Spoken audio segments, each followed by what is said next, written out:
Hey everybody, welcome to the True Crime Squad. I'm Kristi Brower, here with my sister, co-host, and partner in crime, Katie Weaver. Hey Katie. Hello. How's it going? It is good. It is good. It's been snowing Yes. a little, so Mm-hmm. it's winter. It's pretty cold. Yeah.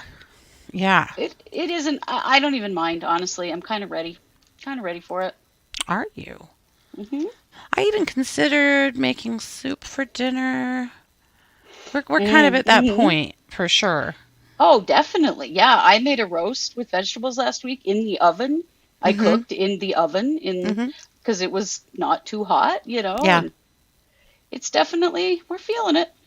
Oh yeah, for sure. For sure. We're feeling it mostly in the pigs wanting to be in the house a lot more. Oh, yeah. And I mean, they have their spot, on the back porch that they're in the house quite a bit, but uh, like upstairs in the house with everyone else. And so the typical tensions between pigs and dogs when they're all in the house together have started, and just, Mm, I'm not here for it. sure. It's kind of exhausting, but we'll get it all worked out. We bought the pigs a new bed so that they have two, so they're not fighting over one. And so one of the dogs immediately puked on it because, why wouldn't they do that? Because that is pet ownership right there. That means this is probably my bed now, but at Uh-huh. any rate, it will be fine. I think this election energy is very uncomfortable. I Yes, I don't almost like brought it. a glass of wine to the show, but I have so much to say that I decided I better not because trying to keep Delphi straight is a lot, and that'll be our Uh, third segment today. right. So I decided no wine till later because there's too much thinking to be done. Yeah. It is. It is a high anxiety day here in the US. I think hmm we're all feeling it a bit. hmm Our schools are closed. Our kids are hmm doing at home school Yeah. today. I've never seen that happen on an election day before. No, But that's our pretty schools pretty are, new. we all vote at our elementary schools here in Idaho hmm Falls. So I found that really interesting that there was some concern. hmm And I was like, oh, fuck, that's kind hmm of scary, you know? Yeah. I haven't voted yet. I'm going right after this. I was waiting for my son to get home so we can take him with us. And we're going to go. We just voted at elementary school around the corner from us. So Yeah. it's pretty quick Yeah. and easy. I hope you all voted. If you are here in the US, For please vote. sure. It's so important. Absolutely. Everybody needs to vote. hmm I'm. I made myself an I voted sticker because You I. did? Yeah. Well, I voted Oh, well, early, and so you you don't voted get a early. sticker. Yeah. So I just made one. Mars is pissed. She also wanted to have a sticker today and doesn't have one. That's funny. Yeah. Uh, Interesting. New York City here, kids are usually home on election day. Really? That has not been Interesting. a thing here, but is now. hmm So, I can totally see why, and I think it should be that way, honestly. If we're going to have people voting at schools, I've wondered about this for years. How can we call the schools secure when we have a steady stream of people coming into it all day long to vote? right, I know, I have too. I think it's right. It's pretty, it's pretty scary in the day and age we live in, Yeah. unfortunately. So, interesting. But I didn't know this was a thing in other places. hmm My kids are off because they use a lot of our schools for voting centers. Yeah, in years past, the kids are in school while hmm we're voting. Yeah. So, interesting. Yeah. Whew, yeah, well, in the midst of it, Yeah. crime marches on, friends. Crime be crimin'. Crime does be criming. I have a hell of a story for you. But, Katie, you are going to kick us off hmm with some WTF news. Yes.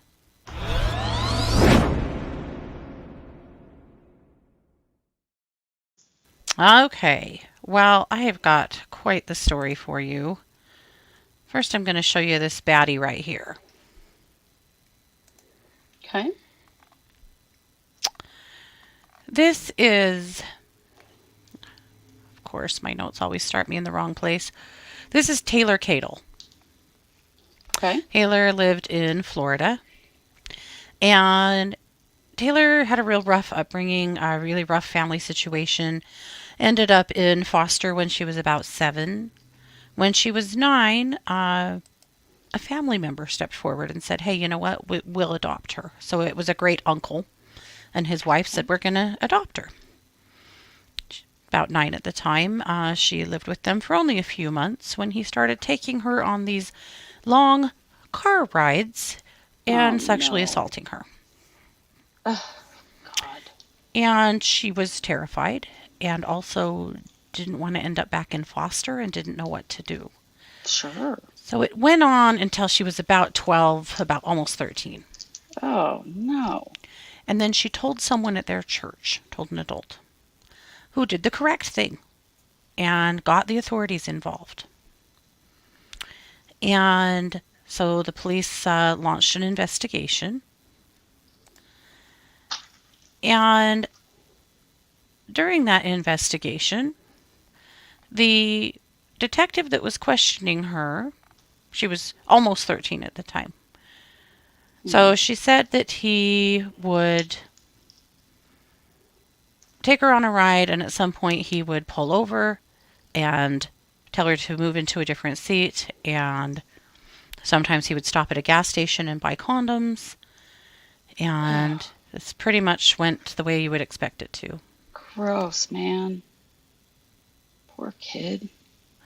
So a sheriff's detective named Melissa Turnage had interviewed Henry Cadle, the dad,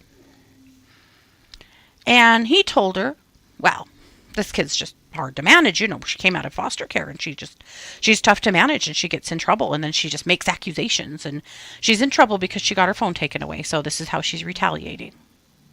Oh. And Melissa What? Turnage of the Polk County Sheriff's Office decided that, yep, that's what happened. So she, Oh. What? in an interview with Taylor, said, if you're mad because you got your phone taken away, let's just say that now and be done with it. She told her that if she went forward with trying to claim that this was the story, that she would be put back in foster care. She said to her, do you want to go live back in foster care? Because more than likely, if he's arrested, they're not going to let you stay there. If it's not the truth, you're fixing to hurt a lot of people.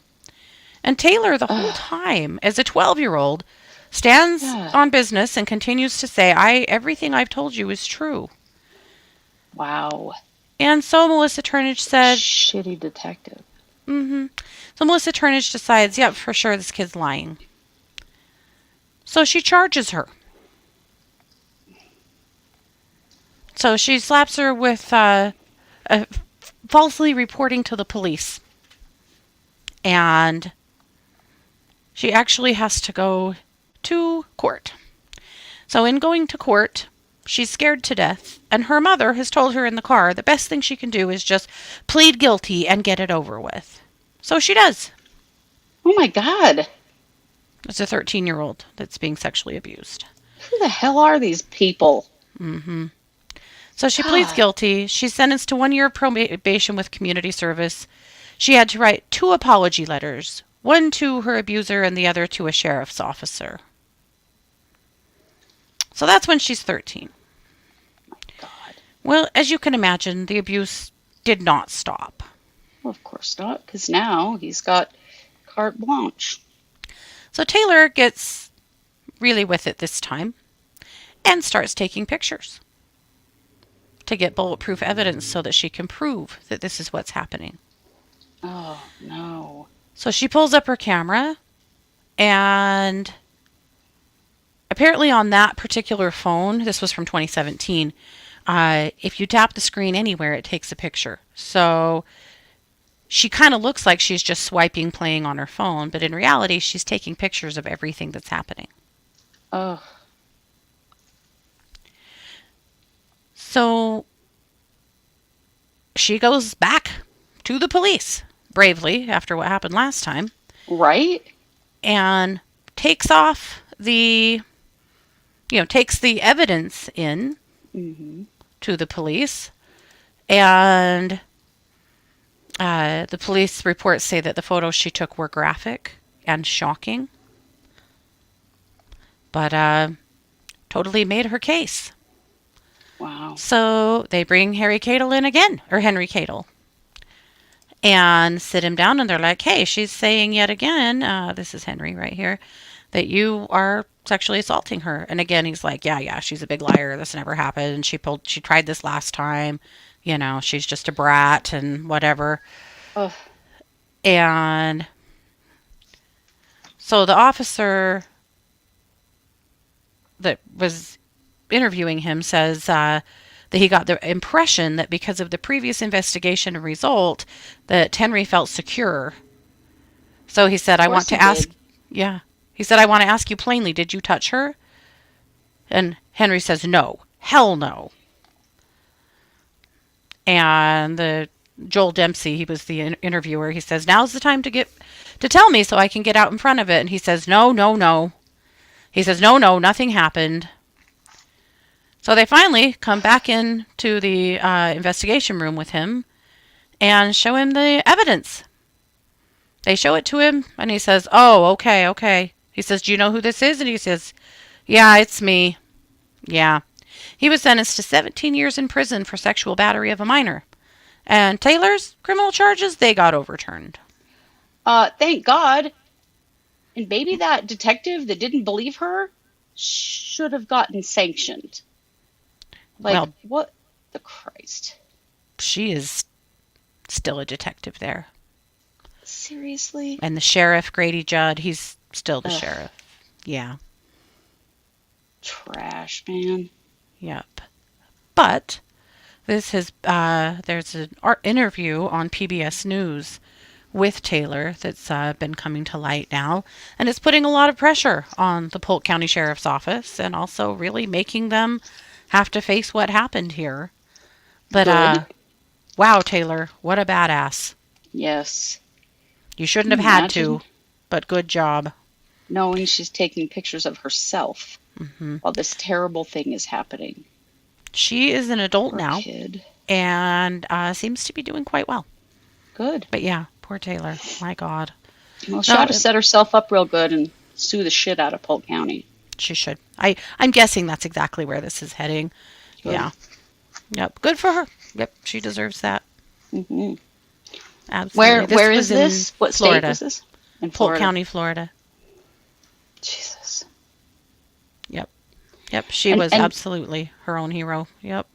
and none of us are surprised by this. Like, are we? Hmm. That's what's No. sad. Yeah. Yep. But she was brave enough and savvy enough to just go, okay, you don't believe me? I'm going to prove it to you. Yeah. Wow. Yep. Well, good for her. I hope she goes forward and becomes a big victim advocate and has a great life Yeah. and sticks it to people that do Me this shit. too. Absolutely. Right, Stella? I had the same thought. Grady is outspoken, usually always outspoken. He's not saying shit about this. Hmm. You should be, Grady. You should be making it right. Yeah, you should. But he probably can't because they're probably facing litigation. I would imagine. As they should be. But Melissa, yeah, she shouldn't be a detective anymore. How fucking dare you, Melissa? Yeah. Really? How fucking dare you? You're a shitty woman. Yep. You're a shitty detective and you're a shitty one. 100%. So there you go. Wow. Well, I'm going to kick Okay. it over to you for our main case. Yes.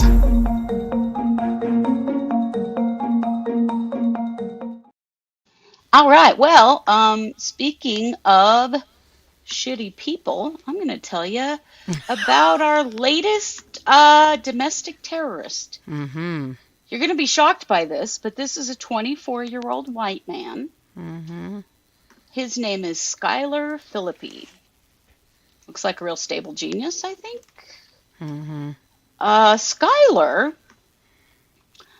cooked up a plan. Oh, damn it, it's making me. I got too many pictures in here. Shit. Oh, Um, so Skyler cooked up a plan to do some mayhem, do some domestic terrorism, to destabilize the infrastructure and all that stuff that these mm, idiots think is a good idea. And so he had a plan to blow up a power station in Nashville. wow. And he was going to use a drone to drop explosives, a weapon of mass destruction, to destroy Wow. this energy facility. He had learned from, remember a year or two ago when all those fools decided that the way that you blow up a power station is to shoot it with guns? Yep. Didn't work, but they went to prison. Mm-hmm. Well, he learned from those fools that Yep. guns are not enough. Wow. So he's making this plan,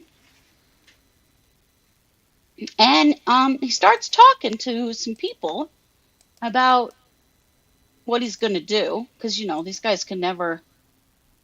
They've always got to have some cronies. Mm-hmm. But what he didn't know is that he was talking to a couple of undercover FBI agents. Oh. He said he wanted to blow up multiple energy stations to shock the system Oh, and of lead to the course. collapse of the nation's power grid. Oh, for God's sake, Skyler. What a What a moron. dumbass. Also, why? Right. He talked about several different attacks, several different things he wanted to do. For a while, he was planning a mass shooting at a YMCA facility Oh my God. and a plan to derail a train in Tennessee. Yeah, this kid is Oh, terrifying. worst, Yeah. worst of the worst. But then he told his good buddies about this. Mm-hmm. That he didn't think that maybe was going to be good enough. Oh. Also, he was affiliated with multiple white supremacist groups, Uh-huh. and that he believed some conspiracy theories about 9/11. Boy, we've heard about this kind of dumbass quite a lot lately. Too Mm-hmm. much, frankly. So in September of this year, he started really coming up with this plan to attach explosives to a drone and fly it into an electric substation. And he was thinking actually about targeting two Mm-hmm. substations. So this is our dumbass right here. Here's Skyler practicing with his drone. And what does his shirt say? Truth for. Let me pull it up bigger where I can see it. Mm. It looks like two to tell. Oh, to tell something. I'm not Or sure what it says. total. Well, do you see some things on there that look kind of like runes? That's a rune, all right. Yep. Does this sound familiar to anyone? Mm-hmm. Before he set out to do this, Skyler sent up a little prayer to Odin. This little shit's an Odinist. Skyler, Odin hates you. Yeah. Also, people that actually worship Odin are not white supremacists, you little trash human. Mm-hmm. So yeah, it appears that he is affiliated with a white supremacist group that uses runes and prays to Odin.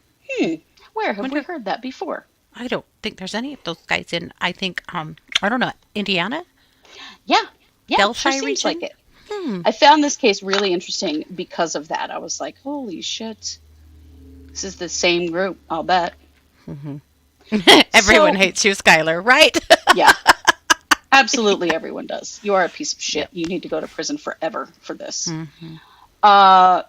So he spoke to one of his good buddies about helping him get some explosive materials.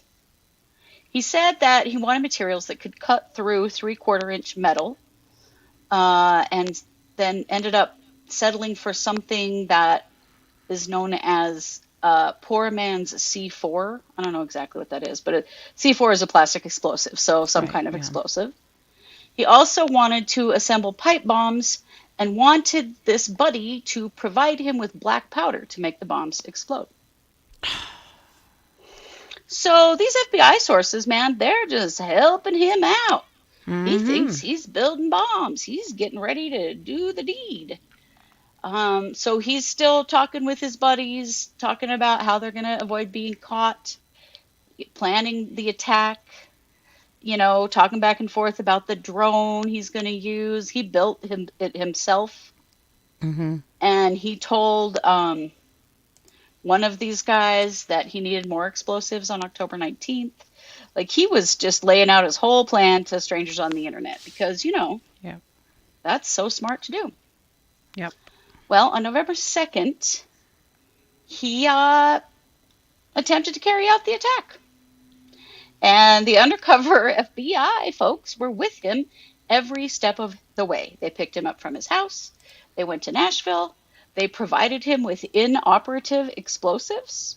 Holy cow. They conducted a test flight of the drone, drove by the site of the substation, and talked about the plan for the attack. And at the hotel they were staying in, Skyler and these friends conducted a Nordic ritual associated with white supremacist groups. It involved each of them reciting a Norse prayer and discussing the Norse god Odin. Yeah.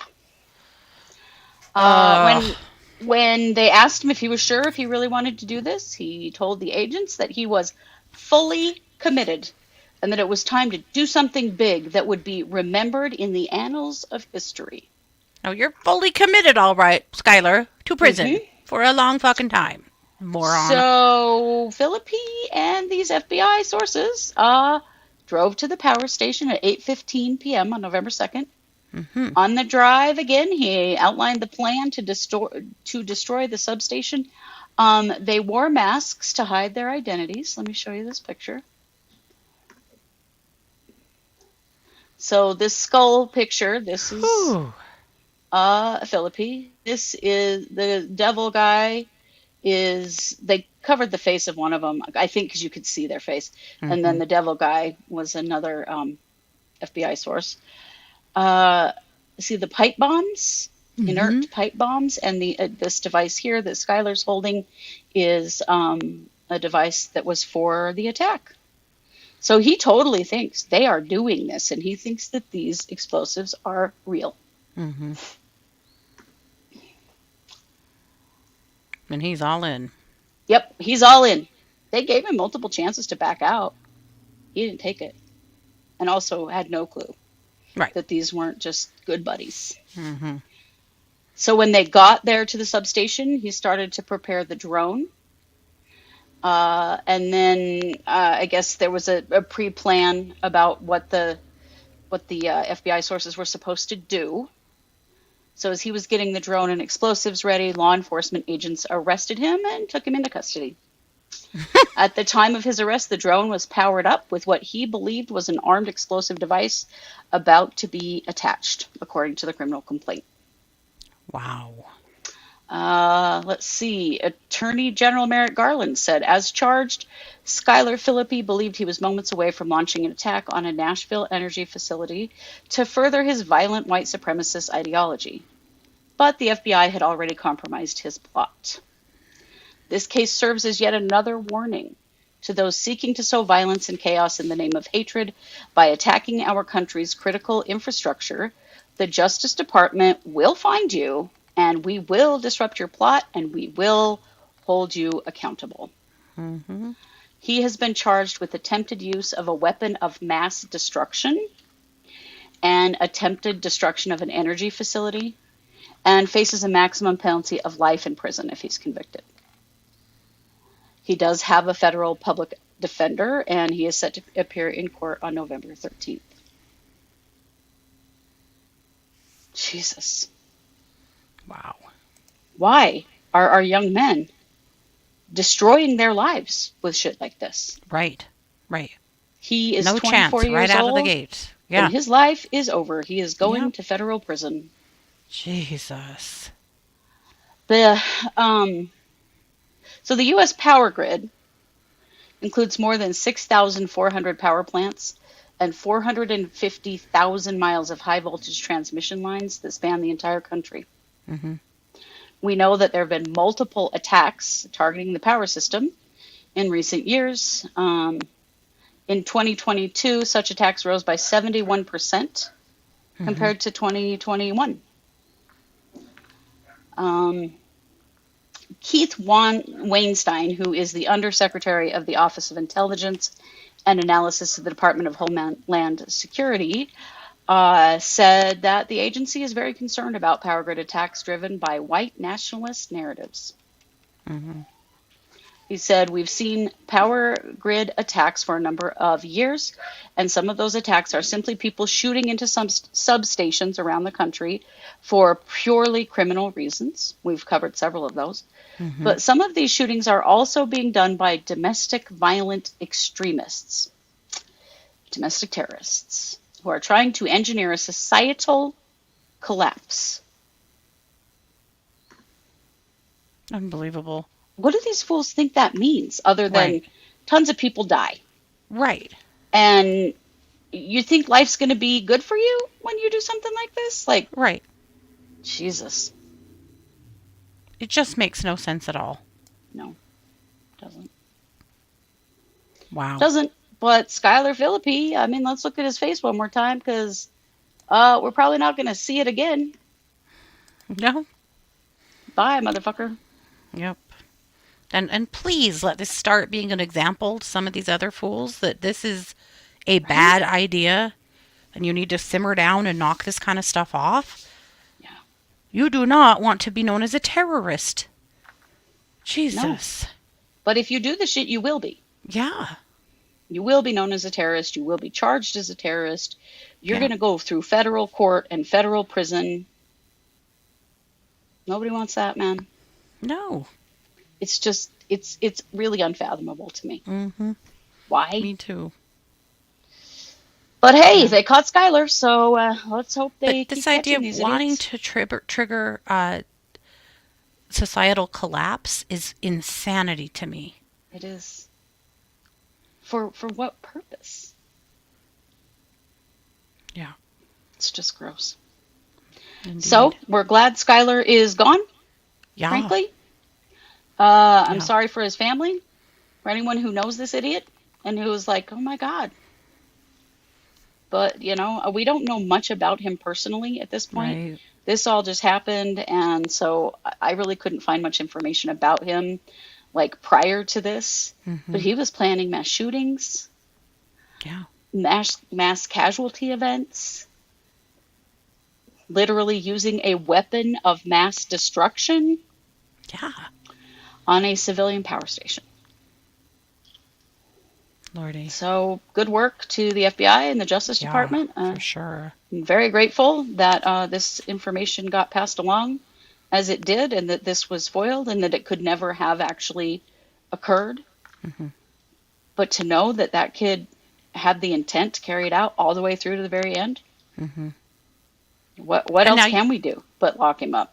yeah, we'll get at least one comment on this video letting us know that Skyler Phillipi is a hero. Yeah, Oh, for sure. Yeah, we somebody's going will. to tell us that he's a hero. Mm-hmm. How is creating a societal collapse, or attempting to, Right, because how does that make that's somebody a weak sauce, hero? bro. But yeah, It is. It's disgusting. And bye, Skyler. yeah. Nobody Bye-bye. cares. Yeah, Wanted to answer a question for Amy. She said, I sure. watch you a lot, but I think I missed what happened with the guy set to be executed in Florida or Texas. It Oh, was Texas. Texas. That was Robert Robertson, and he Hmm. got a stay. Some He did. legislators in the state got together, and at the very last minute, they did get a restraining order, and his death warrant expired. So, not sure what's going to happen next, but for now, Well, he's safe. the Texas Attorney General is fighting very hard to get the Texas Supreme Court to remove the stay. Of course. Because Ken Paxton, Hmm. who is a real asshole, Mm. wants nothing more than to kill this Kill guy. Robert Robertson. Mm-hmm. Yeah, there's Ken a real Paxton battle is going on there. terrifying. Yep. He is. And there's a real battle going on there with one particular lawmaker who made this stay happen. Mm-hmm. And yeah, there's a legal battle going on about it now. Yep. Yep. So I hope that cooler heads can prevail. That would be good. Yeah. Yes, Philadelphia has a new slogan, F around and find out. Oh my gosh, I saw that. I saw that press conference. That was so great. If you think you're going to cause trouble around the elections, F around and find out. Yep. Yeah, their chief was like, listen, bro, we're not putting up with this bullshit. Mm-hmm. Yep. We're on top of loved this. it. Yeah, absolutely. Who And with invented that, this Katie? weird cult? You know, Goth Oh, Mouse Comics, it's a damn good question and probably a deeper dive we should do. about what? To the Odinists. Right? Yeah, I think we'll do a deep dive on it. It's a good question, one that deserves to Because, be answered. yeah, I don't know quite where this group comes from, but when I heard what this kid did, I was like, Mm-hmm. oh shit, this is the same group that's probably responsible for the deaths of Abby and Lemmy in Indiana. Yeah. God almighty. Yep. We'll cover that. Mm-hmm. I'll do some research and learn about it. And with that, Katie, you have a crime news update for us. I do.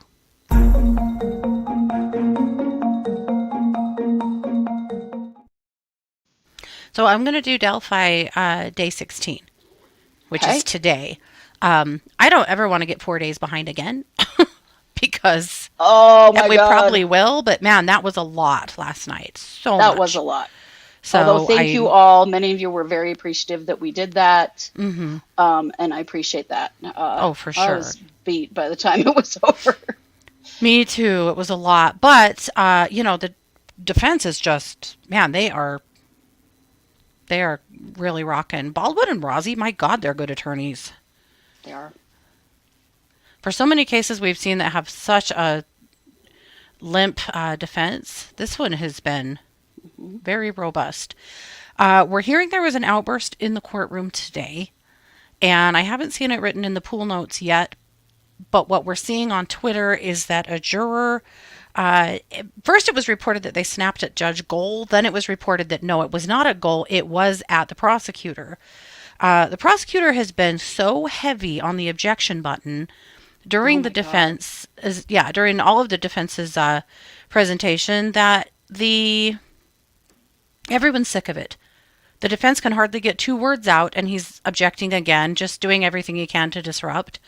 And apparently the jury's had it too, because it sounds like, and I'll try and verify this for certain, but it sounds like one of the jurors said, just let him answer when he objected to something. The jury's sick of it too.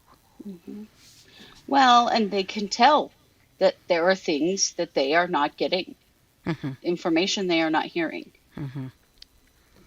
Mm-hmm. That's pretty And I think interesting, though. they're You don't tired see of it. They jurors want lash the out whole story. Yeah. like that Mm-hmm. very often. Yep. So let's start at the beginning. I will say that the pool notes for the last part of the day have not come in yet. So we may not be able to finish today, but we'll see. I was hoping by the end of us being done, we'd be about caught up. But they usually go until 5:30 or so Mm-hmm. in Delphi. So we'll see. But we're just going to start at the top. So the first thing that happened this morning is the prosecutors filed a motion in limine against defense expert Stuart Grassain. Stewart was expected to testify about the effects of solitary confinement on an inmate, but the prosecution's motion is an attempt to limit or prevent evidence, or in this case, a testimony from the jury. Okay. Yeah, because they brought that up yesterday too. The defense did, saying, "Hey, we need to know if we can call this guy." Mm-hmm. They were allowed to call him. It is so crazy how many of the defense experts they've tried to block because they know how bad it's going to look. Yeah. Janice Allen was at court today. She's been gone for the last several days because she fell coming into the courthouse last week. Oh no. It's been incredibly hard on all of the families. Oh, yeah. So court started right at 9. Again, the state filed their motion in limine first. The defense said it has reservations about the timeline of their request, saying a witness already can't testify to guilty or innocence, but can disagree with other testimony. So basically, what the state wanted to do was that his testimony not be considered presuming guilty or innocence of Richard Allen, or opinions or legal conclusions of Richard Allen. And you'll see why when you see what Dr. Grisane said. So basically, Allen's team says that this could handcuff Allen in a sense because they couldn't bring their whole argument with Dr. Grisane. Right. They said they had to do this. The state says they had to do this because on Monday, Dr. Westcott made a comparison to Allen's innocence in her testimony. So, yeah, and that's, you got to be careful. They're not supposed to say if somebody is guilty or innocent. They're there to provide information. So, Richard Allen's legal team argued that the motion's request is too broad and asked for something that doesn't exist at this point. Basically, Judge Gohl said, as long as the doctor has been told not to testify inappropriately, they shouldn't have to worry about it. Then she said if the witness crosses the line, they'll have a different discussion, that's a dicey conversation with Judge Gohl, you know? Yeah. Because what is crosses the line? Because you can't trust Judge Gohl. No. At all. And if there's a specific, they can't say that he thinks he's guilty or innocent, that's fine. But, the prosecution is going to fight this tooth and nail. Yeah. Interesting. Jess says that in Indiana, jurors are allowed to discuss the case during their breaks. Yeah, somebody else said that too. That's really interesting because most states, they're not allowed to discuss the case at all until deliberation. Yeah. Yesterday, there was a note from a pool note that said that a juror had written something down on a notebook and showed it to another juror. And I thought while they were watching those videos. Interesting, because in Idaho, no way could you do that. No. Yeah, pretty interesting. All right, well, let's get into it today. So the first person they have on the stand is Betsy Blair. This is a witness who had told the police that she saw a bridge guy. So she says the prosecution did not ask her what car she was driving on February 13th, 2017, earlier in the trial. She testified that she went to the trails near the Monon High Bridge on February 13th, 2017, and then left after a while. She returned to the trails at 1:45 p.m. and left for good at 2:15 p.m. She told the court that she left the Mears entrance and turned left. She said she saw one car in the CPS lot. It had been backed into a parking spot and was front pointing towards the county road. She said the car was not a bright color like red or yellow. They asked her if it was not a black car. She said she didn't recall. Baldwin handed her a statement she made on April 2nd, 2019. In that statement, she said the car could not have been black. She said she only saw the side of the car and couldn't tell if it was a hatchback, adding she even drew the profile of the car for the police. So then they're shown an exhibit, the drawing of the car. They end their cross around 9:30. The prosecution follows up, says that she did tell the police on February 13th, 2017 about the car she saw in the CPS lot. Prosecutor Diner says that she told Blair that a similar vehicle had been seen around the same time, parked off-road, and asked if that changed her recollection. She said she felt certain about the car she saw. So when cross ended, the jury had two questions for Blair. They said, is it possible the car at the CPS lot belonged to someone inside? She said she thought the building was abandoned. The next juror said, do you know if anyone checked to see if the car belonged to an employee? She said she doesn't know. That's interesting. So next on the stand is Dr. Stuart Grisane. Grisane is a Harvard-educated professor. He's been on faculty at Harvard for 25 years on the Harvard University School of Medicine. According to Bob Motta from Defense Diaries, he said his CV is unbelievable. Very, very intelligent, well-schooled man. Good. I'm glad they've got somebody like that on Alan's side here. He told the court he has a special interest in what solitary confinement does to someone's mental health, and he has evaluated several hundred people in those types of conditions. Oh, wow.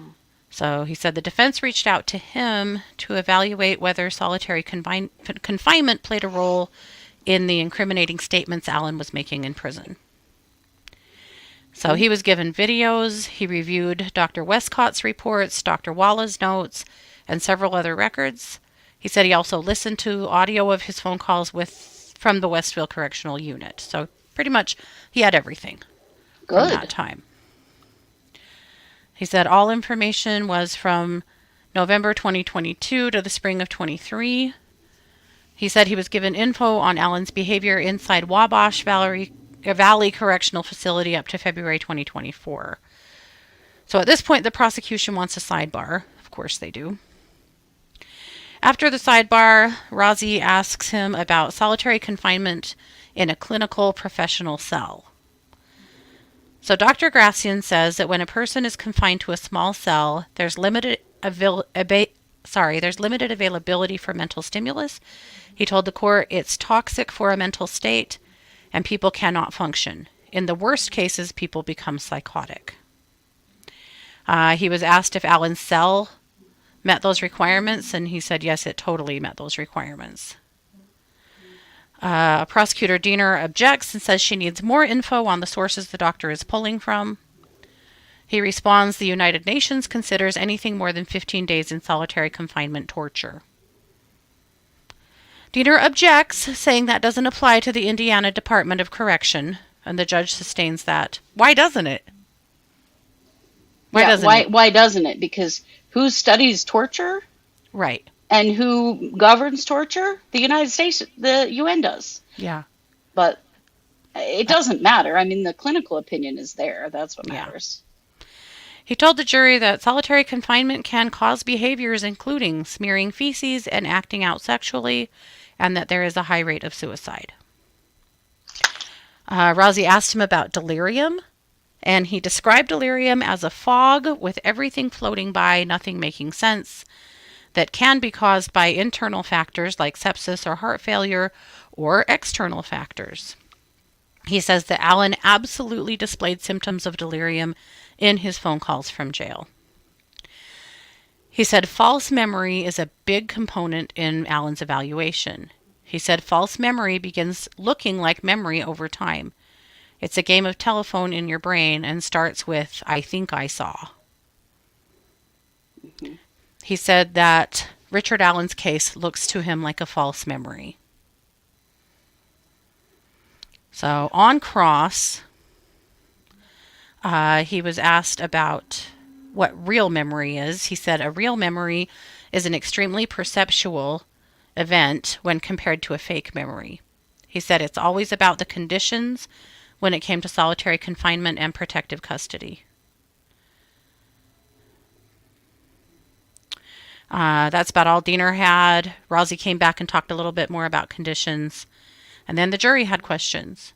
Do you believe psychotic behavior can go back to normal after being removed from solitary confinement? He said yes. Second question, do you believe a completely normal person can become psychotic after being in solitary confinement for more than 6 months to a year? He said yes, I have seen it happen. And that was that for him. Then they called Dr. Eric Warren.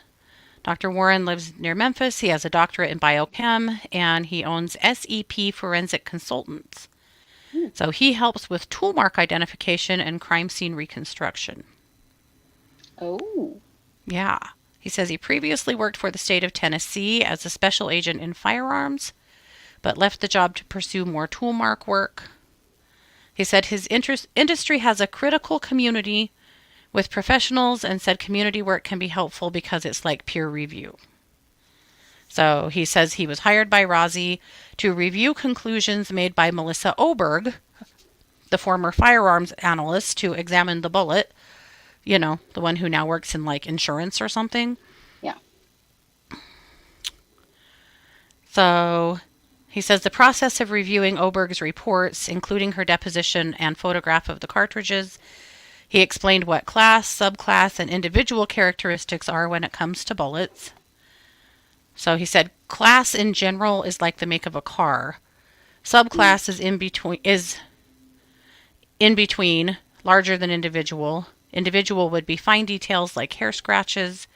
He mentioned that labs have been shut down over subclass and individual characteristics. He said he was shown a 5-minute video of Richard Allen's Sig Sauer, but couldn't find anything significant in the video. He explained the difference between cycling and firing a bullet. Said firing a bullet would make stronger marks. According to Warren, it isn't appropriate to compare a fired cartridge to a cycled cartridge. Really? No shit. Apples to apples is what Warren said he would expect in an investigation, not apples to oranges.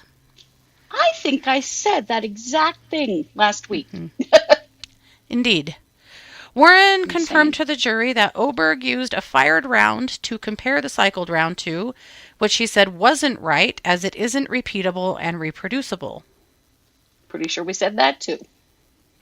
On James Luttrell is on cross. He asks if Warren, only looking at the report and photos, not physical evidence, would impact his ability to draw conclusions. Warren disagreed. He said Oberg didn't examine the actual extractor in the gun to determine if there were potential subclass characteristics. So in other words, they didn't take the gun apart and look at the firing mechanism to see if there was anything about it that could cause a significant mark or a unique mark on the bullet. Why didn't they do that? Because this is fucking Mayberry, and that chick didn't have one clue what she was doing. Mm-hmm. And this whole case hangs on that stupid bullet. Yeah.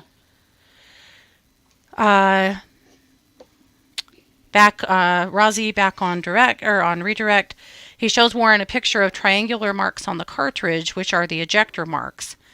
He says those are hallmark of subclass characteristics. Luttrell objects to Rozzy mentioning a lab that had been shut down over subclass characteristics. Goal sustains. They went back and forth on if most labs use CMS, which is an objective identification process. Warren said some labs do not, but he wouldn't classify it as most. He said he would have said if there was an insufficient agreement in the cartridges. So basically their testing was shit. I know. Really big surprise. They didn't even test the actual thing they should have tested. Mm-hmm. By taking that gun apart and looking at the interior. And then comparing a spent bullet to an unspent bullet. Yep. So, continued testimony for Warren. Rozzy asks if firearm manufacturers take into account the force of the slide. He says, yes, it's a blueprint characteristic. Rozzy asks if there's research on the integrity of the slide over time. He says not specifically. Rozzy asks, how would you describe Sig Sauer's quality? He said, generally perceived as high quality, the slide should maintain integrity over time. And then back to James Luttrell on cross. He asks Warren, you have no written report in this case. Why? Warren said it's not something that came up. Luttrell says you would expect tool marks to persist over years, even with heavy use, and Warren says yes. Luttrell goes through class, subclass, individual characteristics, focusing on subclass being from the manufacturing process. He asks Warren, even sequential serial numbers may not share subclass characteristics. Warren says, correct, but it depends. Because as things are made, the tools that are making the cartridges could be breaking down a little bit or changing over time. So they could be making some kind of a subclass characteristic or mark. Right. He says, will a trained examiner always look for subclass? Warren says yes. Luttrell asks, did Oberg have any concern of subclass on the exterior or on the extractor or chamber? Warren says no. Luttrell says, do you know how many years of experience Oberg has as a firearms and tool mark examiner? Are you suggesting to the jury that Oberg forgot about subclass of the extractor or chamber? Warren says, I'm saying it's possible because there is no documentation. I make every effort to document to the best of my ability. Luttrell says, Oberg noted 3 different tools making strengthened results, right? Warren says, no. He asks if Warren agrees on the chamber hood in the report. Warren says, some argument, which is not sufficient. Luttrell asks Warren, the test-fired cartridge in this case was suitable in Oberg's conclusion? Warren says, yes, that was her conclusion. Luttrell asks, do you actively use CMS, which is firearm training methods? Warren says, yes, only applicable to striated marks, not impressed marks. He says he does not use it in every case. This is getting very technical, and it is. But it's getting right down to, here's a guy that actually knows what he's doing, and then there's Oberg. Who clearly did not. No. Luttrell asks, were you trained to use another examiner's photographs to testify about CMS in court? Warren says, yes. Luttrell asks, in 2021, did you indicate you did not use CMS? Warren says it might not have been applicable in that case, but I don't recall. So he's asking about testimony in another case, which frankly, objection. Hello, yeah. Objection! He says, Warren's lab is not accredited and asks, what's the most important tool in your lab? And Warren says, myself.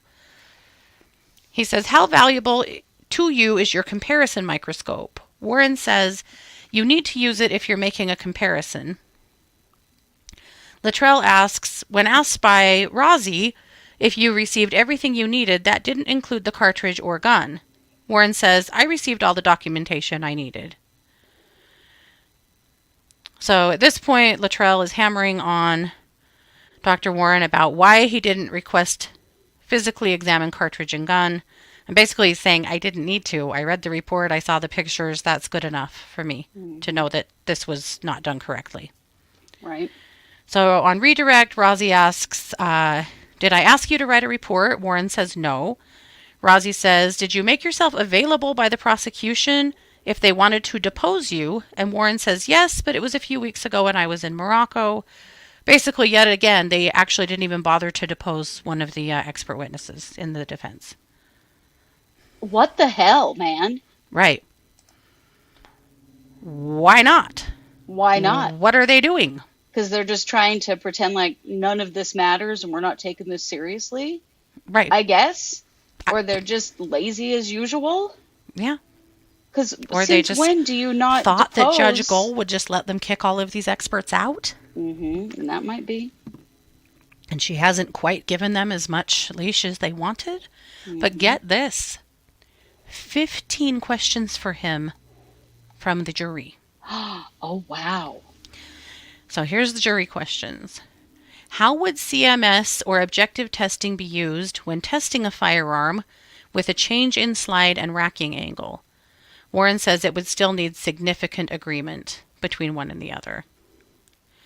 Would removing, cleaning, disassembling change individual characteristics of a firearm? Warren says no, only if there was some sort of damage. Do you know if manufacturers keep track of subclass? Warren says they do not. Is there a reason you didn't verify the results of Oberg's test by doing your own test? Warren says, my role here was to educate attorneys on what documentation was and see if it supported the concession. Would doing your own analysis had been more conclusive? Warren says it's hard to say. Is CMS criteria the gold standard? Pool notes do not indicate an answer to that question. Are you a certified firearm and tool mark examiner? Warren says yes. Would individual markings be different depending on who cycles? Warren said documentation of Oberg does not support that conclusion. Did you look at the subclass markings of the cartridge? No answer to that we know of. What is the relevance of cartridges having similar subclass characteristics? Warren said it depends on if it's from manufacturing or from cycling. Are sequential serial numbers made in the same lot? Warren says generally accepted that close serial numbers have parts made at similar times but could end up in different lots. So just because a serial number is on a cartridge doesn't mean they're going to be sequential in the same box. Are you aware that Oberg's conclusion was unfired by another expert? Warren says yes. Are you aware Allen's gun ejector was recessed and had similar markings made on the cartridge? Warren says that is common in many guns like it. Is it normal practice to not issue a report when consulting? Warren says yes. What are the chances that the cartridge at the scene matches the test bullets? Warren says higher likelihood of guns just in Indiana. I'm not really sure what that means. But 15 questions for him. Wow. Good. Because this is a really key element. Mm-hmm. Somehow that stupid bullet means Richard Allen did this. And it just doesn't. Yeah. All right. So court goes to lunch. They come back at 1:47. The state says the next defense witness is a phone expert, and they want their two previous witnesses who examined Libby's phone to be able to sit in the courtroom for rebuttal purposes.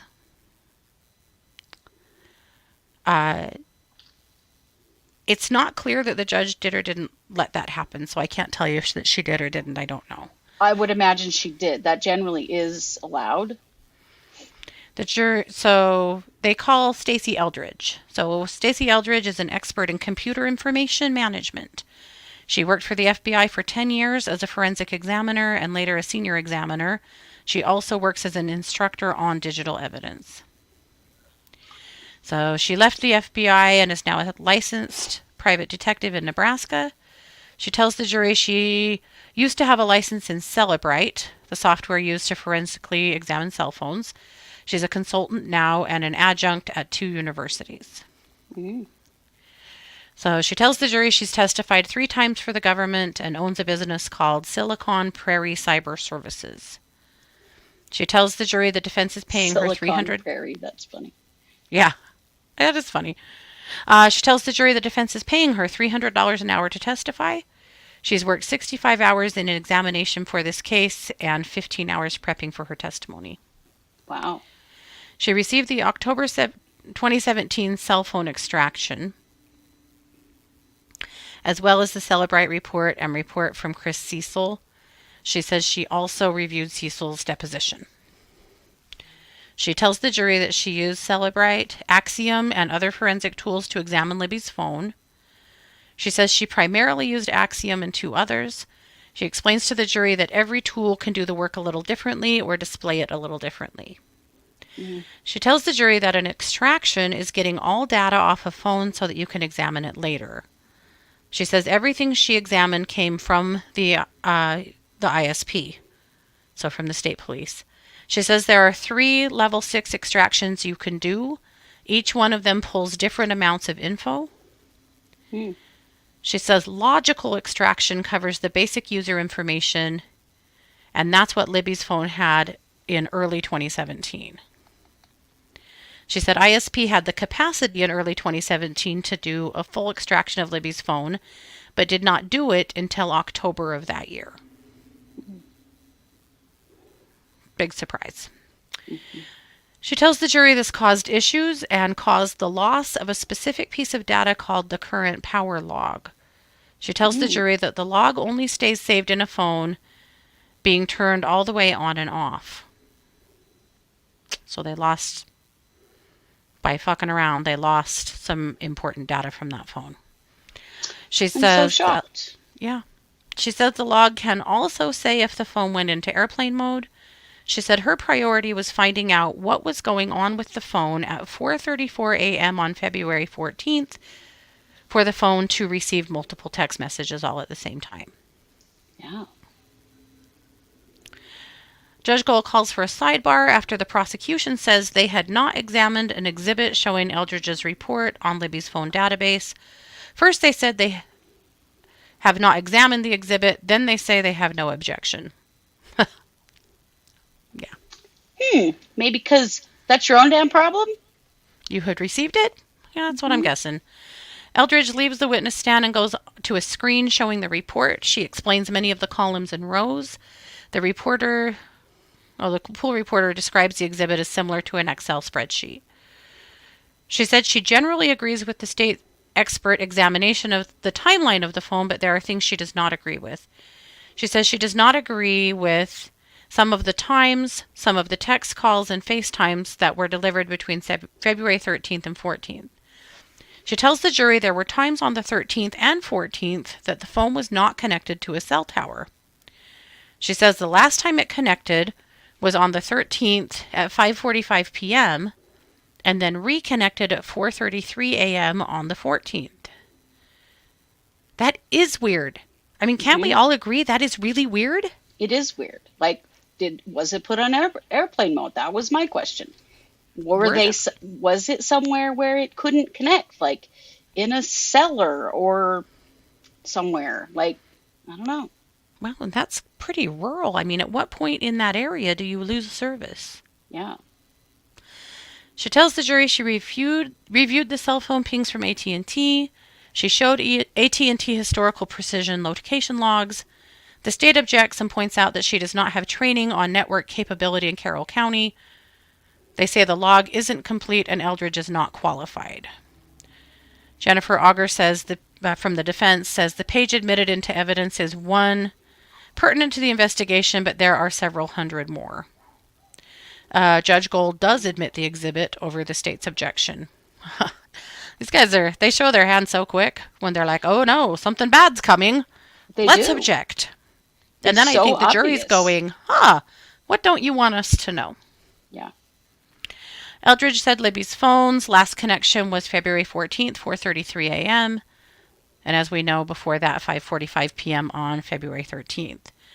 She says the phone was not using data in between those times. She said there were messages coming through during that time frame. So in other words, they were getting messages. It just wasn't coming to the phone. She said there's evidence that the phone did not have messages delivered in between those times. She says some of those messages did have timestamps between the two times, but they weren't delivered. She says voicemails between the two times were not delivered until February 17th. So what the hell? Yeah. So Jennifer Auger on the defense, she asks Eldridge to explain what a ping is. She says it's a technical way to have one device see if another device is there. She says, I'm glad she knew what it was, ping and not bing. Yeah, no binging. She says AT&T is repeatedly trying to ping Libby's phone after 5:44 p.m., but is not successful until 4:33 a.m. She says she doesn't know why the phone didn't ping during that time frame, even though it was under Abby's back and was stationary. She said, I can only conclude that something external happened to the phone, that it could have been moved, blocked by metal, or have been blocked from the tower. She's asked about the phone's health data. She said she agrees with what Cecil found about this data on the steps. She says iPhones will not log steps if you are in a car or if the power's off. She said she now knows that at 5:45 p.m. on February 13th to 10:32 p.m. that night, the phone had wired headphones plugged in. What? That is the first we have heard this. What the hell? She demonstrates the headphones being plugged into an iPhone 6S. She says it could have been an auxiliary cord for a car that was plugged into the phone. She said, I cannot think of any explanation that does not involve humans plugging something into the phone. Right. She says that right before the headphones were plugged in, there was an incoming call. She says the headphones would have stopped that call. Wow. At 3:09 p.m., we finally get Nick McClellan to start cross. He asks Eldridge about her training on cell phone extraction. She says this is the first time she's testified about cell phone extraction other than in July. She tells the jury she got a rough location on where the bodies were found and where the phone was found. She says she did not go to the crime scene. She said she did not review every bit of info gathered by Cecil and focused mostly on health data. She says she did review the Bridge Guy video and agreed with the video's timestamp and GPS location. She says she did not examine it enough to know the GPS location changed 4 seconds into the video. She explains there has to be up and down movement to track motion by phone, but it still says the phone would not have logged it if it were in a car. She says she did not find evidence that the phone had been turned off. She says the phone was in and out of service before 5:45 p.m. on February 13th. She says it could be an explanation that Libby's phone was just hopping in and out of service and got service at 4:33 a.m. McClellan asks Eldridge if the phone would have had to be moved to plug in headphones. He asked if it could have been registered in the health data. She says that could be the case, but she didn't test for that.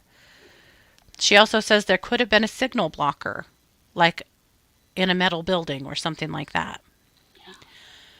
On redirect, she says she reviewed the most important information in the hours she had.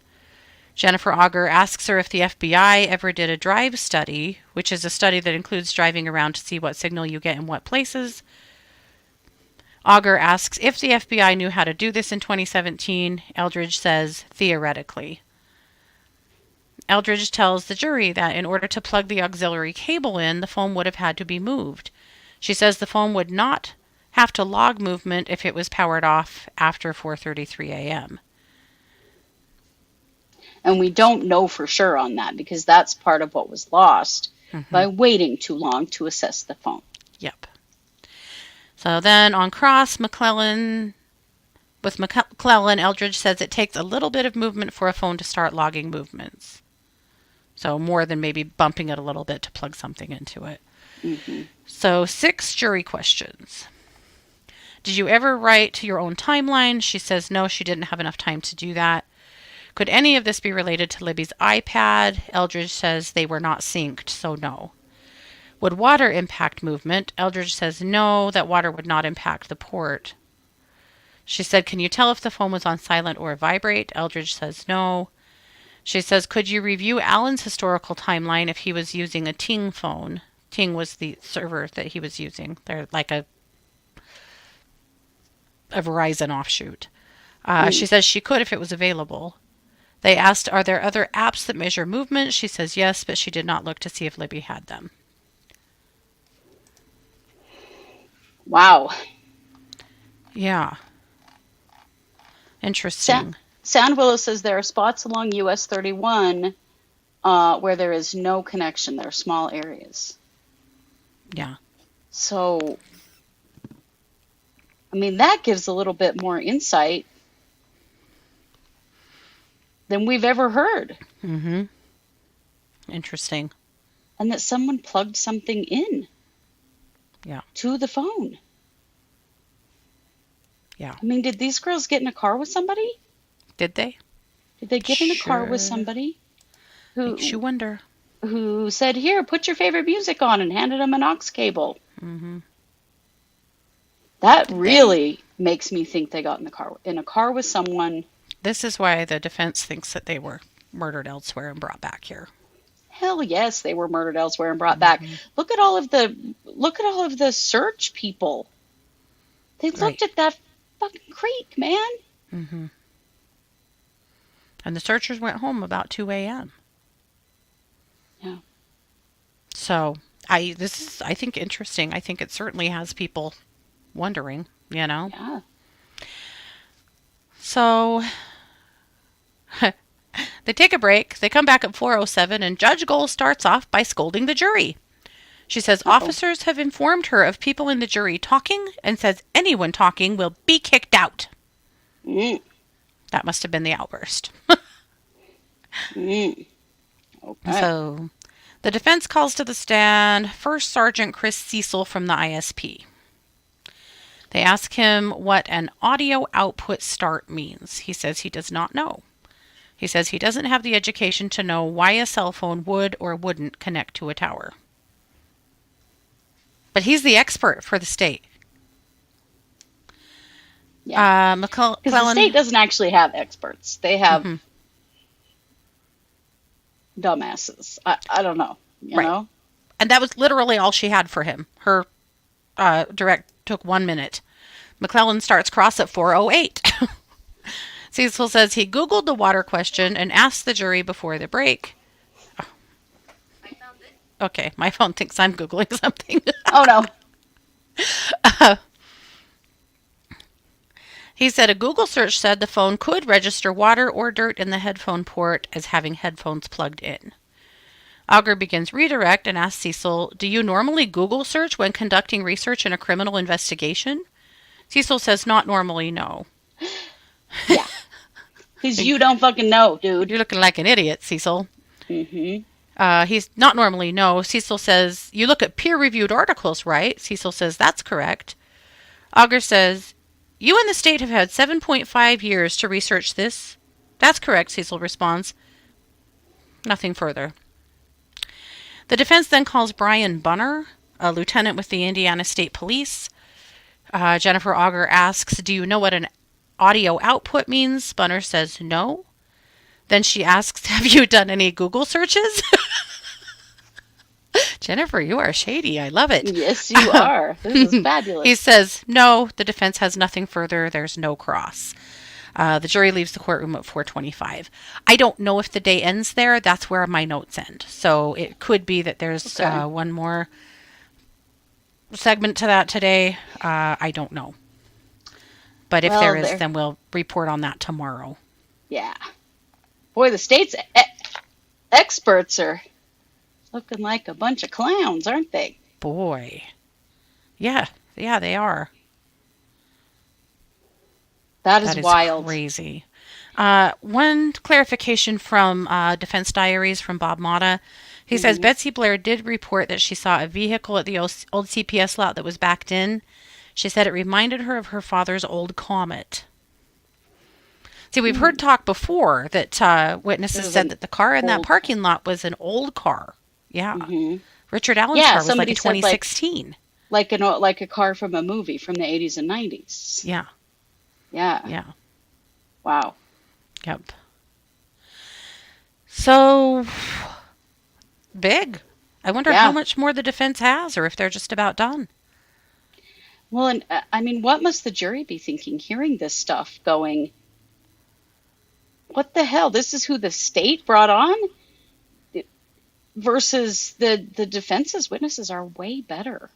They seem to be, yeah. Well, I mean, it's hard not being in the courtroom and catching all the innuendo. It but is. Just from the jury pool notes, or not the jury pool, but the press pool. And I like the press pool notes because they are coming through lots of different filters. Because I don't want somebody's bias. I already have bias in this case. I'm sure you can see that. I don't want anyone else's bias either. I just want to know what was said. Yeah. And I think we get a pretty good peek at that the way we've been doing it. But at any rate, it is, I think it's all pretty concerning to the state's case. I think it's devastating to the state's case, but that's me. It is. I mean, it indicates a completely different story. It also indicates today, with not just the jury questions, but also the potential jury outburst, that the jury's had enough of this shit. Yeah. And they are really wondering, why are we here? Yeah. Yeah. Yeah. That whole something plugged into the phone, I mean, that indicates to me that those girls voluntarily went somewhere with somebody. Mm-hmm. And returned much later in the night. Mm-hmm. Which wouldn't be a crazy thought. These things happen. Maybe it was somebody that they knew, you know? Yeah, but I mean, there were no headphones found on their bodies. Mm-hmm. So they had to be with someone else to have something that plugged into that port. Yeah. Man. Wow. That's quite a day. Yes, it is. So we will, looking at what I'm seeing coming out of other people from today, I'm thinking that was the end of court today. Okay. So tomorrow we'll be back with case updates and we'll bring day 17. My gut feeling is the defense has got to be close to resting. I'm betting you in the next day or two they're done. Imagine so. Well, good. Yeah. And if they think they're bringing their experts in on rebuttal, dude, they shouldn't. They just shouldn't. Yeah.